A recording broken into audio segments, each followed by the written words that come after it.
Hey, so today we're looking at a pretty cool idea. It's how to add in chromaticism to your scales. And this is just one way to do it. There's not like one specific way. There's plenty of ways you can do this. Just one basic idea that can help. Really cool if you want to get some interesting note choices or have a more fusion kind of sound. A lot of chromatic notes used in that kind of stuff. So let's take a look.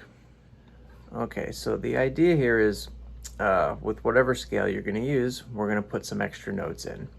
So for an example, I'm going to use a three note per string major scale just as an example. So from G, here's what our 3-note per string major scale would look like.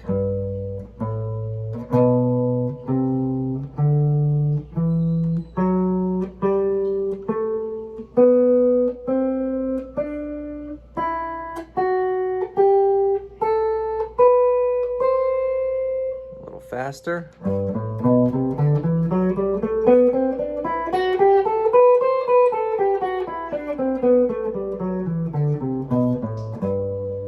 So that's our 3-note per string G major scale. This could be moved to any fret, but we're doing it at G just for the example.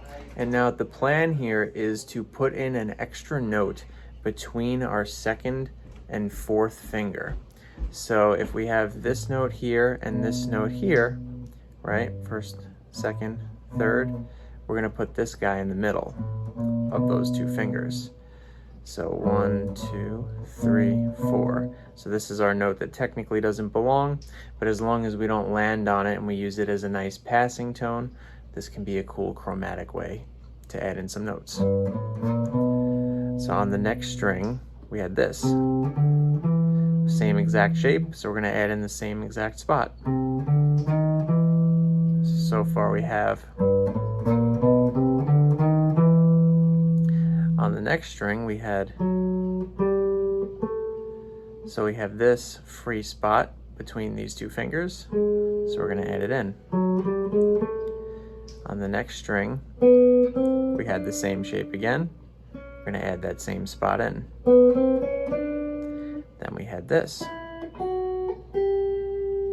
So now we add this note in. And now, so over here we have the same exact shape. And we're going to add in this note. So the idea is if you have the big spread, the big stretch, we add in this note between the 2nd and the 4th finger. The 3rd finger is the one we want to add in. When we have a small stretch, like these spots, we just add in whichever spot is available. So in this case, 3rd finger. Over here was the 2nd finger. So when we put it all together, we get this.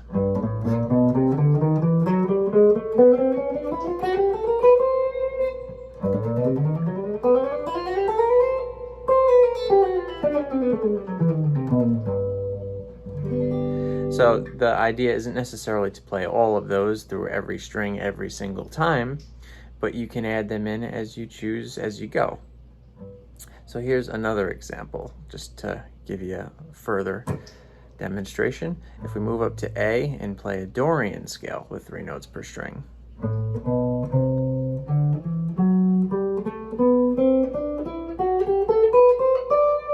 We can now do the same idea. So the first string we played was a small stretch, only 4 frets. So we put in the one available fret that's open.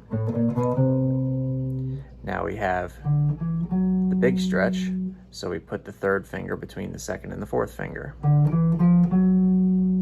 Another big stretch, so we put this guy in again. Another big stretch, so we put that same spot in.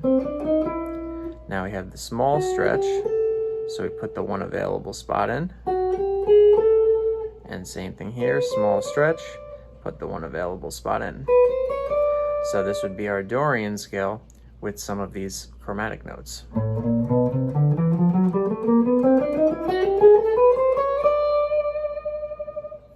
So to put it in a summarized statement, the idea here is to, if you have a big stretch, put your 3rd finger in between the 2nd and the 4th.